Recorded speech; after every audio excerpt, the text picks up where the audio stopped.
A lo largo de la historia y en la Biblia vemos nosotros a grandes personajes a los cuales solemos admirar. Muchos de estos hombres han sido admirados, algunos por su fuerza, como Sansón, otros por su esperanza, como lo fue Job en medio de sus adversidades. Otros han sido admirados por su sabiduría, como lo fue el rey Salomón, y otros por su gran capacidad de amar y de mostrar afecto, como lo fue el apóstol Juan. Pero muchos consideran que Abraham fue aún más grande que todos ellos, porque su fortaleza vino a través de su debilidad, porque su sabiduría se demostró a pesar de que parecía locura ante el mundo. Su amor llegó a ser tan profundo que incluso cuando vemos nosotros sus acciones, sus resoluciones y aquello que llevaba a cabo, parecía que Abraham se despreciaba a sí mismo, no teniendo afecto por las cosas terrenales. Abraham y Sara se hicieron ancianos, esperando que se cumplieran la promesa que Dios les había dado. Llegaron a una vejez donde ya mencionar que tendrían un hijo sería algo digno de que uno se burlara o se riera de ellos, pues ya estaban ancianos. Y fue hasta que cumplieron casi 100 años cuando Dios cumple su promesa y le da a ellos a este bebé que llamaron Isaac. Este niño creció y ellos se gozaron y fue la fuente de su alegría de este matrimonio. Sin embargo, esa alegría no duró mucho tiempo, hasta que Abraham una vez más fue probado por Dios. Y eso es lo que hoy vamos a meditar en este versículo 17 del capítulo 11 de Hebreos. Dice la santa palabra de Dios: por la fe Abraham, cuando fue probado, ofreció a Isaac, y el que había recibido las promesas ofrecía su unigénito, habiéndosele dicho: en Isaac te será llamada descendencia, pensando que Dios es poderoso para levantar aún de entre los muertos, de donde en sentido figurado también le volvió a recibir. He querido titular el sermón de esta mañana: la fe que es probada.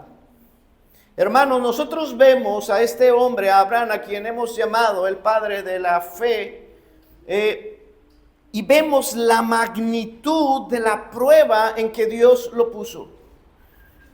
Hermanos, es impresionante considerar lo que está ocurriendo en esta parte de la vida de Abraham. Recordemos que la promesa de Dios para Abraham era que sería padre de multitudes, que una gran nación surgiría de su descendencia.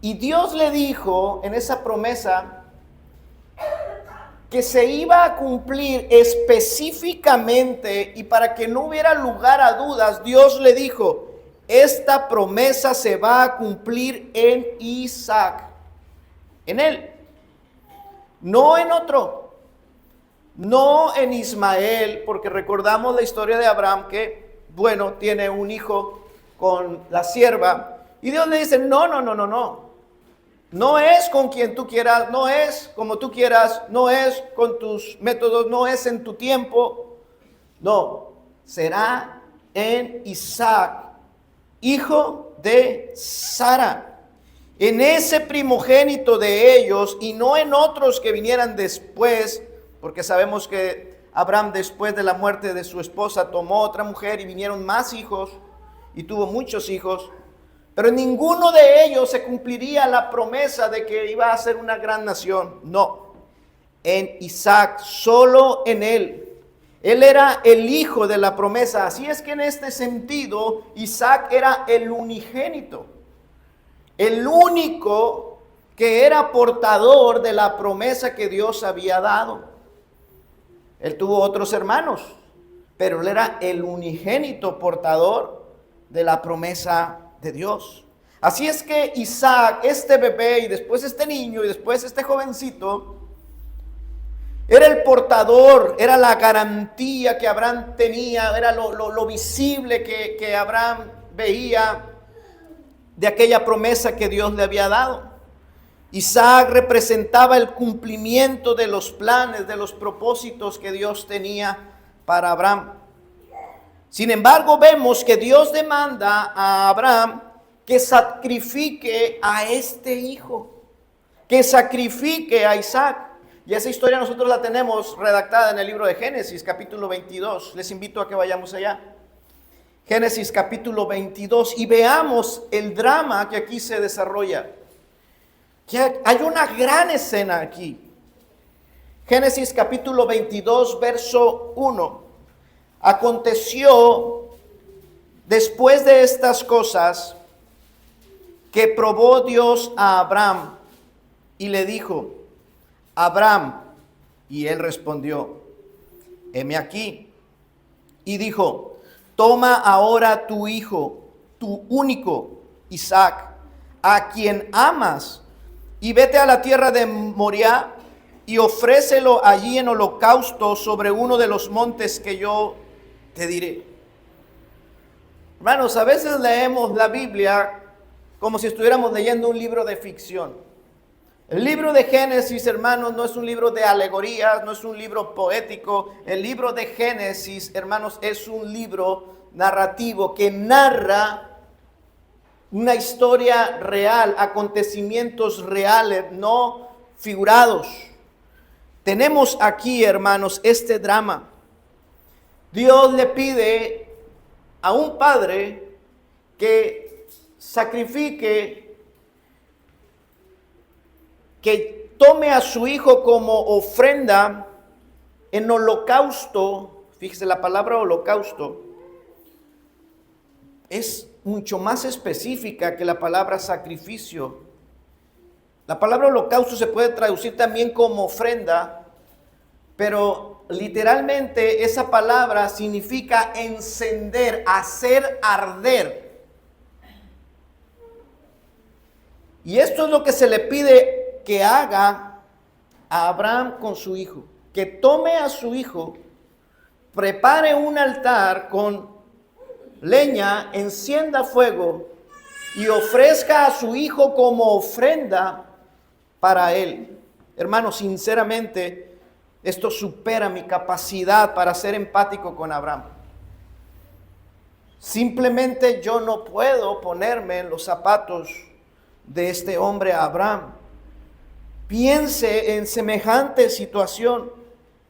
Hermanos, haciendo un ejercicio mientras estudiaba, quise hacerlo, cerré mis ojos, intenté imaginar cómo sería un día desde que me levanto. ¿Cómo sería mi día si yo me levantara y uno de mis dos hijos no estuviera? Al abrir mis ojos traté de experimentar o de imaginarme qué sentimientos tendría inmediatamente después de abrir mis ojos, sabiendo que no está en su cama uno de mis hijos, porque se lo ha llevado el Señor. No pude soportar más de 5 minutos, hermanos, imaginándome cómo sería mi vida sin uno de mis hijos, si alguno de ellos me faltara. Así que lo que aquí está pasando, hermanos, es algo dramático. Uno de mis hijos me dijo en la semana: papá, tú has podido superar muchas cosas porque tú tienes mucha fe. Yo le dije: no, hijo, yo no tengo mucha fe. Yo tengo poca fe. Siempre he tenido poca fe, pero esa poca fe ha sido suficiente porque esa fe está en Dios, que es todopoderoso. Hermanos, así es que no hay capacidad humana, creo yo, para poder superar una prueba como la de Abraham. enfrentar algo así sin ofender a Dios, sin pensar mal de Dios, sin pecar. Si lo llevamos esto, hermano, a nuestra realidad, yo les preguntaría en esta mañana, ¿alguna vez has sentido que Dios te ha pedido algo que te es imposible de aceptar? ¿Has estado en una situación donde no puedes aceptar que esa sea la voluntad de Dios para tu vida? Es algo tan duro, tan difícil, que simplemente es tener un sentimiento de rechazo ante lo que está pasando. ¿Cómo se sintieron en ese momento? ¿Cómo se han sentido cuando han pasado situaciones semejantes? La angustia de este hombre, hermanos, era real. Dios le pidió: sacrifica a tu único hijo Isaac, al que amas. La angustia de Abraham era real. Y eso mismo, hermanos, ha ocurrido a muchísimos creyentes a lo largo de toda la historia. Ese momento en que Dios pone tu fe en la cuerda floja. Ese momento donde tu fe es probada y Dios te lleva al límite. ¿Sería Abraham capaz de obedecer en medio de semejante tormento emocional? ¿Sería él capaz? Su fe estaba siendo probada. Se puso en este dilema este hombre. ¿Puedes imaginar la magnitud de lo que sentía Abraham? ¿Has experimentado algo de eso en tu vida? No necesariamente al que Dios te pida un hijo, pero sí, hermanos, estar en una situación donde tú sabes que te es doloroso aceptar la voluntad de Dios y obedecer. Así es que una vez meditando un poquito sobre la magnitud de la prueba, ahora, hermanos, quiero que examinemos la respuesta a esa prueba. Dice nuestro texto de Hebreos que Abraham obedeció. Él obedeció pensando que Dios es poderoso para levantar aún de entre los muertos. Y la reacción o lo que hizo Abraham está más claramente extendido en el Génesis, donde estábamos ahorita. Génesis versículo 3 del capítulo 22. Veamos la respuesta de Abraham ante la prueba. Dice nuestro texto, Génesis 22:3, y Abraham se levantó muy de mañana y ensilló su asno y tomó consigo 2 siervos suyos y a Isaac su hijo, y cortó la leña para el sacrificio y se levantó y fue al lugar que Dios le dijo. Al tercer día alzó Abraham sus ojos y vio el lugar de lejos. Entonces dijo Abraham a sus siervos: esperad aquí con el asno, y yo y el muchacho iremos hasta ahí y adoraremos y volveremos a vosotros. Y tomó Abraham la leña del sacrificio y la puso sobre Isaac su hijo, y él tomó en su mano el fuego y el cuchillo, y fueron ambos juntos. Entonces habló Isaac a Abraham su padre y dijo: Padre mío. Y él respondió: heme aquí, mi hijo.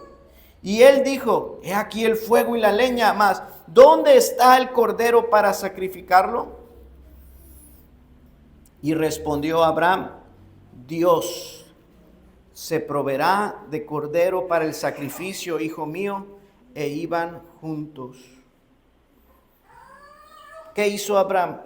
¿Cómo respondió Abraham ante esta prueba tan enorme? Abraham se levantó, dice el texto, muy de mañana. No hubo quejas, no hubo excusas, no hubo demora. Abraham no esperó días para tomar una decisión. Al amanecer, temprano en la mañana, este hombre ya estaba en camino obedeciendo. Hermanos, no olvidemos que Hebreos 11 nos está enseñando cómo es la fe que agrada a Dios. Ese es el punto central de Hebreos 11. Así luce la fe que agrada a Dios, como la de estos hombres. Dios habló, Abraham dijo, heme aquí. Dios ordenó y Abraham no replicó. Se levantó temprano, ensilló a su burro, cortó la leña, tomó a sus criados y a su hijo y se puso en marcha. Así es la fe que agrada a Dios. Así que, hermanos, aquí hay una enseñanza clara, y es que no importa cuán grande digamos que es nuestra fe, no importa cuán pura digamos que es nuestra fe, no importa cuán bíblica digas que es tu fe, si tu fe no se traduce en obediencia, no te engañes, no estás agradando a Dios. Dios prueba nuestra fe. ¿Somos obedientes? ¿Confiamos en Dios y somos capaces de confiar en Dios cuando Dios prueba nuestra fe? Vayamos a Santiago capítulo 2, verso 20. Santiago retoma el ejemplo de Abraham en este mismo sentido, con este mismo propósito del que hoy estamos hablando. Santiago capítulo 2, verso 20 al 23.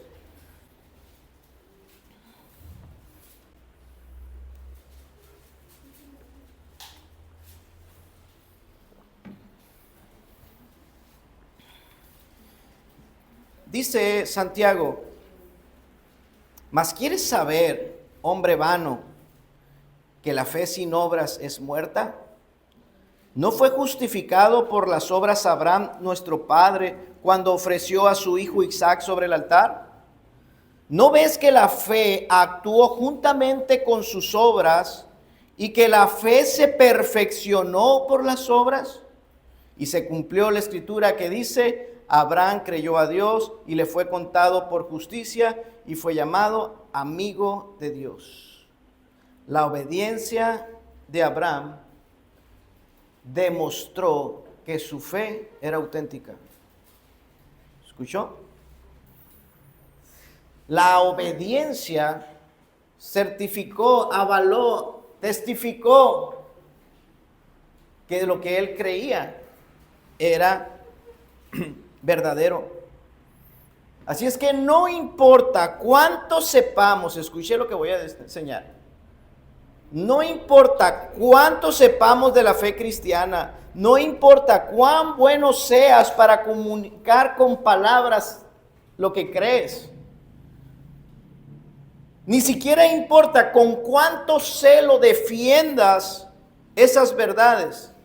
Si no obedeces y actúas consecuentemente a esa fe, tú eres ese hombre vano.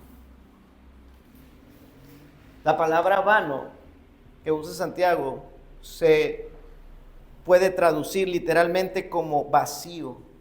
Hombre vano se puede traducir como hombre hueco.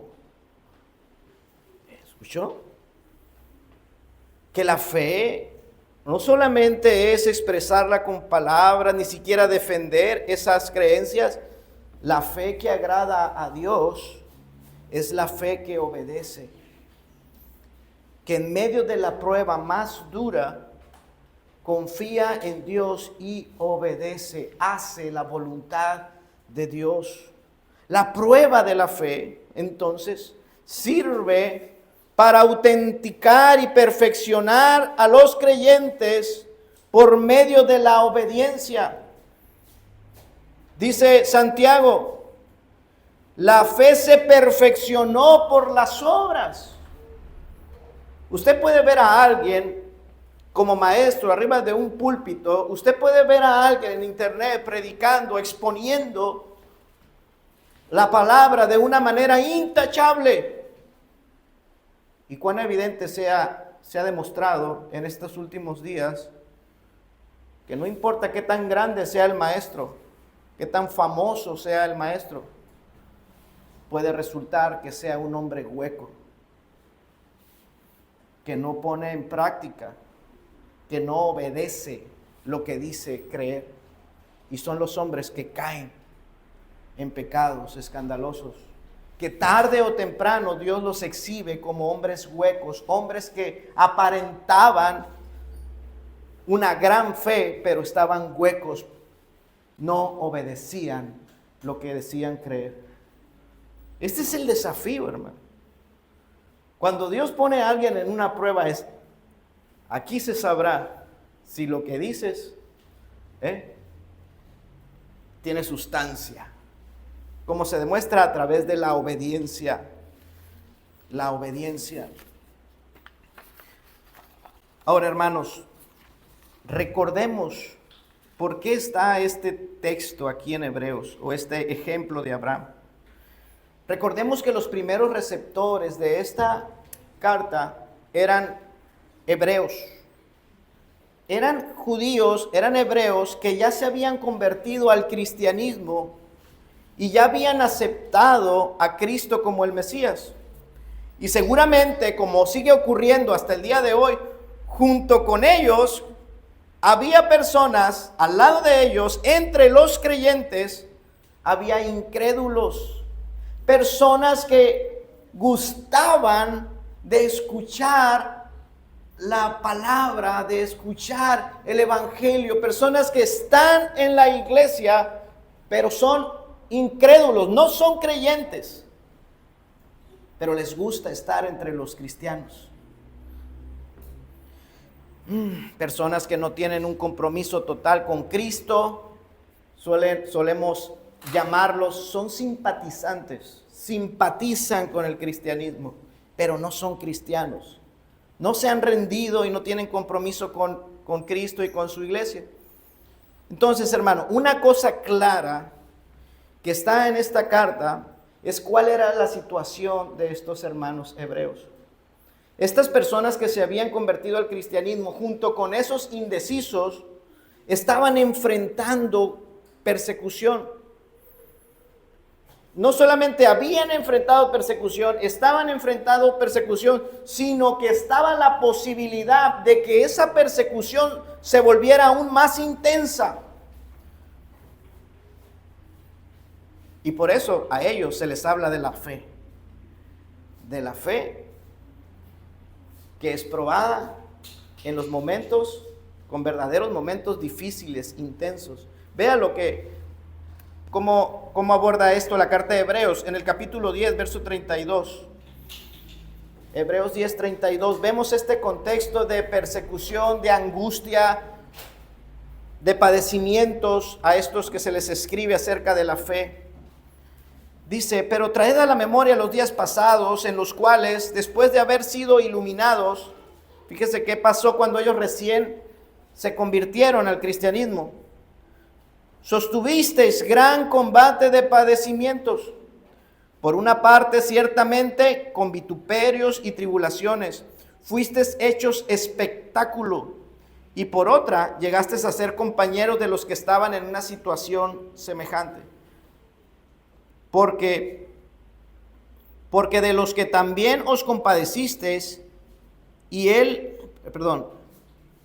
porque de los presos también os compadecisteis, y el despojo de vuestros bienes sufristeis con gozo, sabiendo que tenéis en vosotros una mejor y perdurable herencia en los cielos.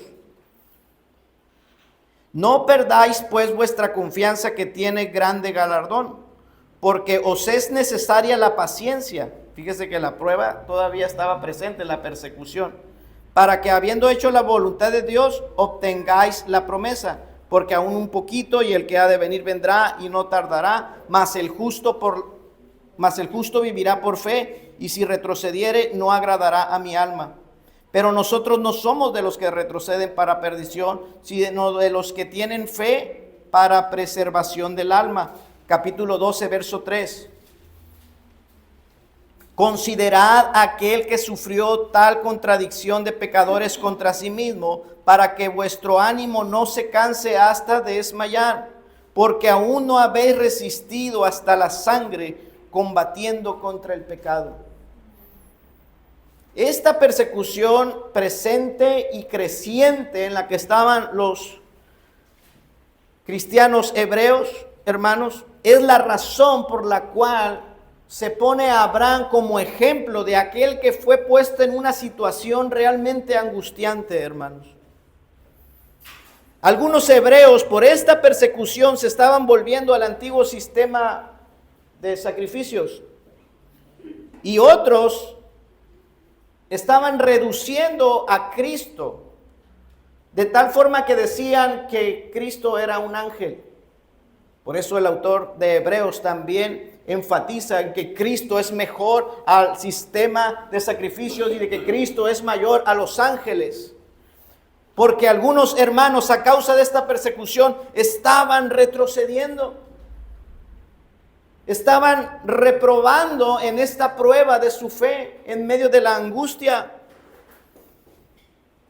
Por lo tanto, hermanos, recordar que la fe de Abraham fue puesto a prueba de esta manera era la forma de demostrarle a esa iglesia sufriente de que la fe verdadera no es una fe que esté carente o sea libre de las angustias.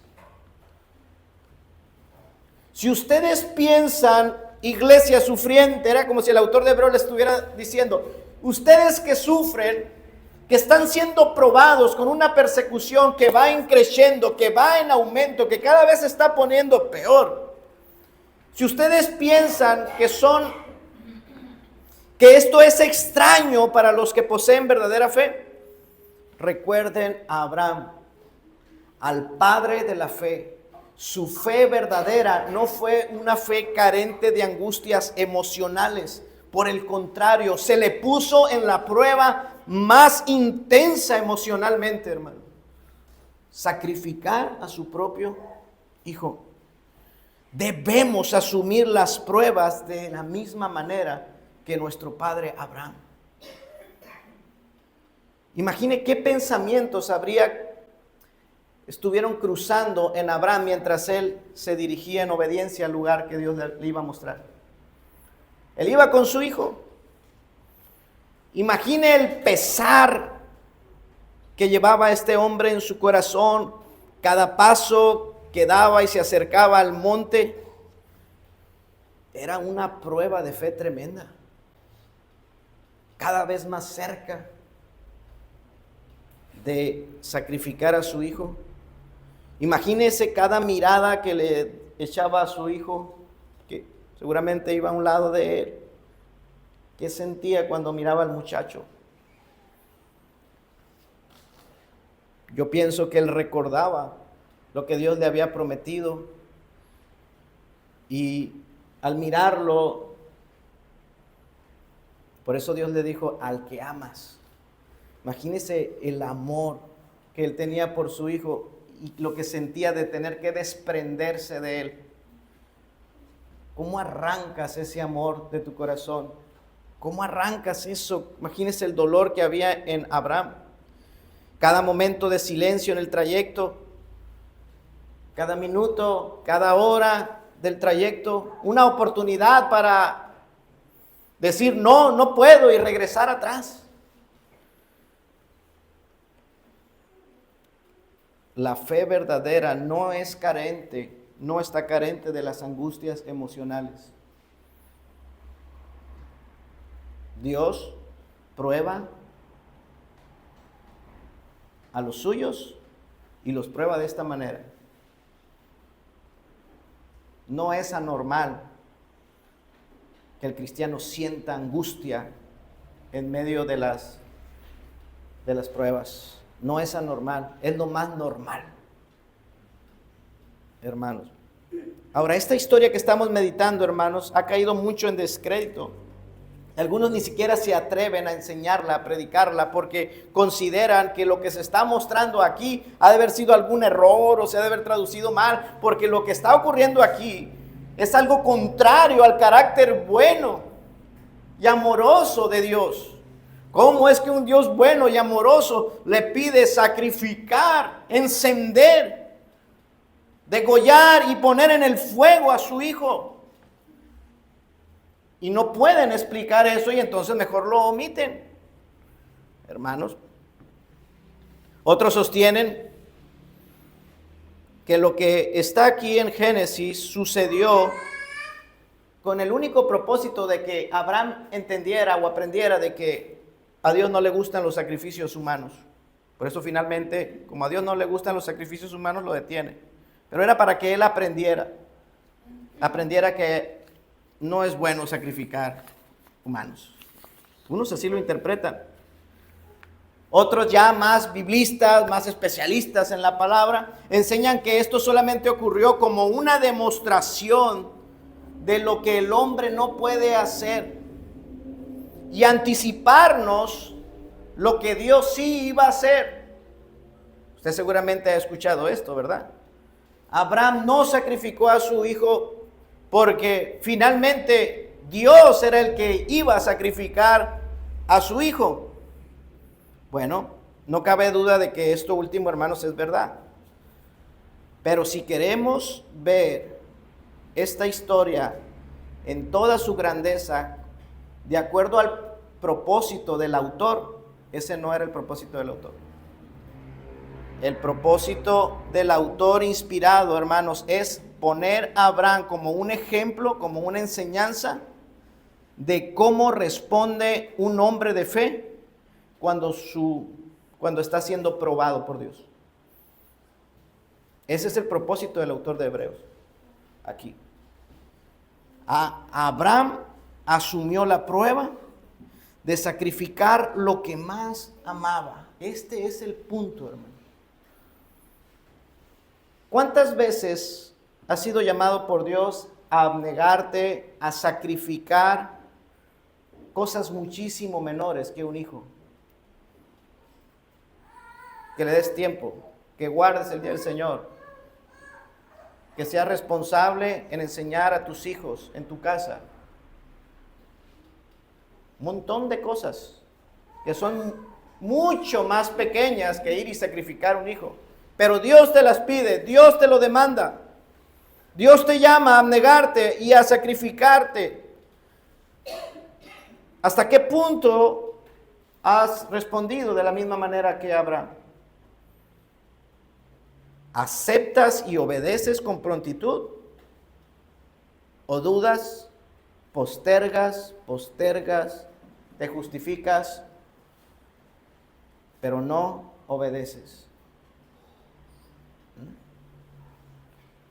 ¿Tiene sustancia tu fe? Los hebreos dudaban. ¿Y si renunciamos un tiempo al cristianismo, por lo menos mientras se apacigua la persecución? Mientras regresamos al menos por un tiempo a lo que hacíamos antes, ¿verdad? El sistema sacrificial, mientras el imperio nos da más libertad de practicar el cristianismo.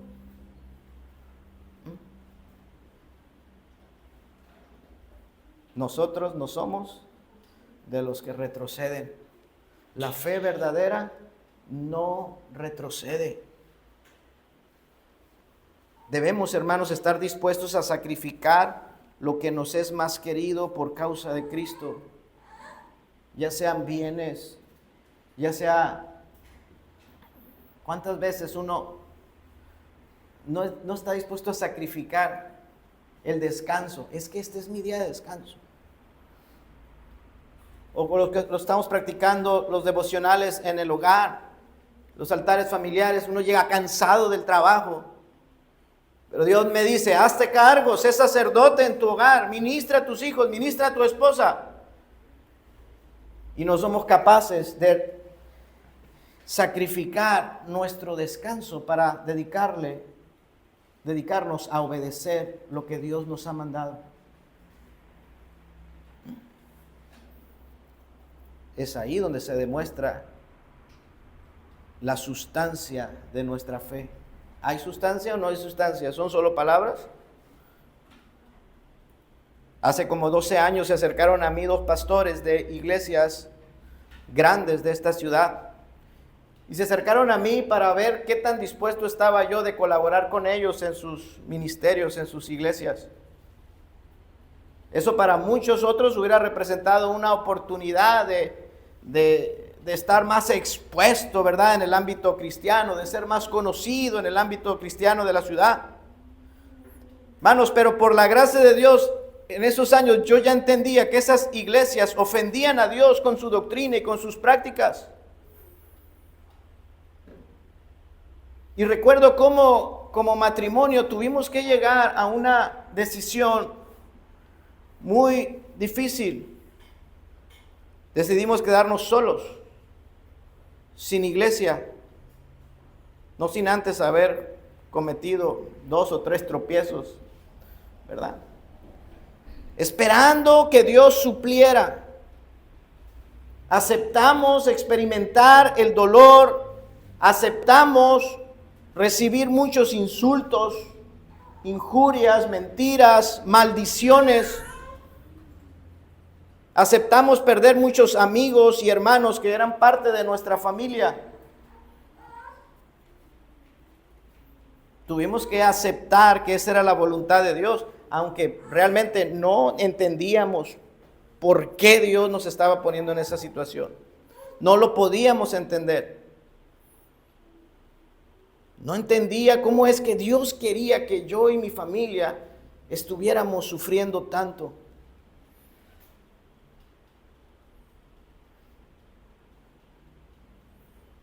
Y con una esperanza como la de Abraham, es decir, Dios proveerá.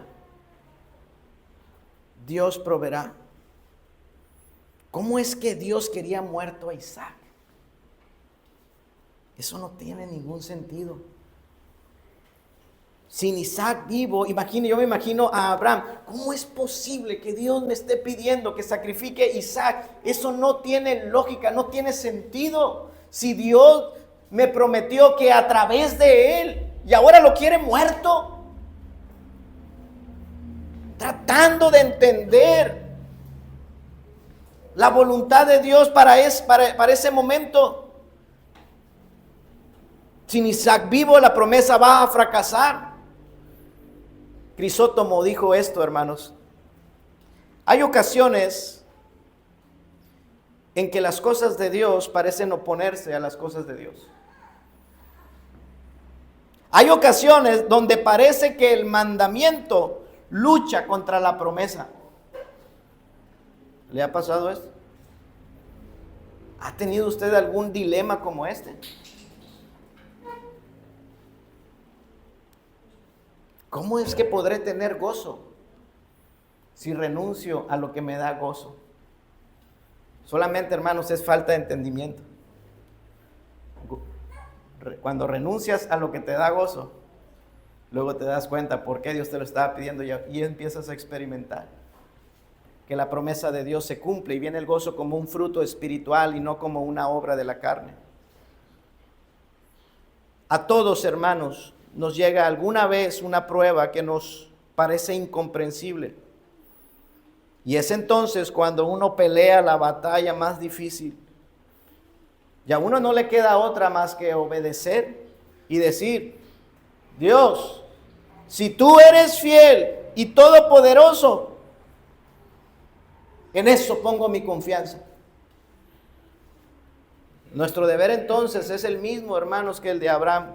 Eliminar las dudas, eliminar los temores que surgen naturalmente, pero tenemos que eliminarnos para no retroceder. Dice el escritor de Hebreos, Abraham lo enfrentó de la siguiente manera: pensando que Dios es poderoso para levantar aún de entre los muertos. Dios dijo que iba a ser mi descendencia a través de este muchacho. Entonces dijo él: bueno, si lo sacrifico, entonces Dios lo tendrá que resucitar. Porque sí o sí la promesa viene a través de él. Yo lo sacrifico y Dios lo levanta, Dios lo resucita. Porque Él es fiel y Él tiene poder aún para levantarlo de entre los muertos después de que lo ofrezca, después de que lo degolle y después de que lo queme. ¿Cómo será eso? No lo sé, pero Dios lo hará, porque Dios prometió descendencia a través de Él.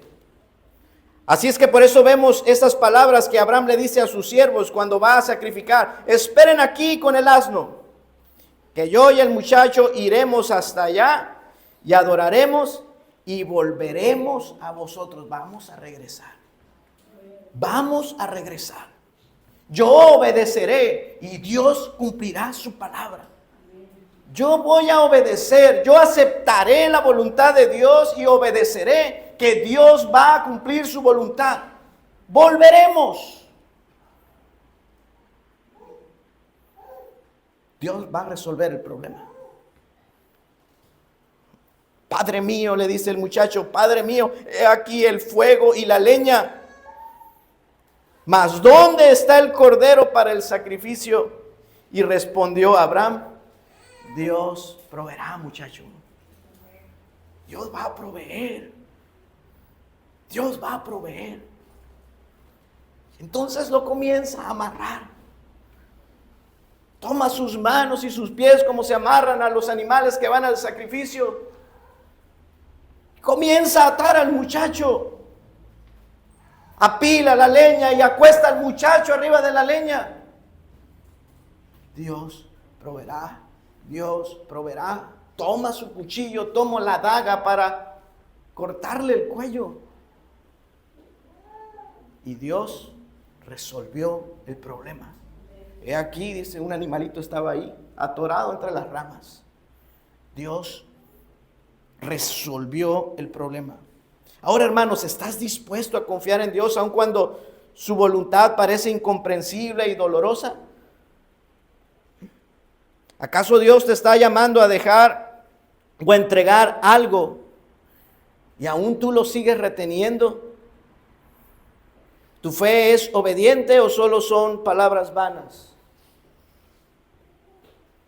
Hermanos, Hebreos, el escritor diciéndole, consideren a Abraham. La situación era muy difícil, angustiante, pero Dios resolvió el problema. Dios proveyó. No retroceda. Nuestro padre Abraham, ejemplo de nuestra fe, no dio paso atrás. Ustedes no vuelvan, no retrocedan.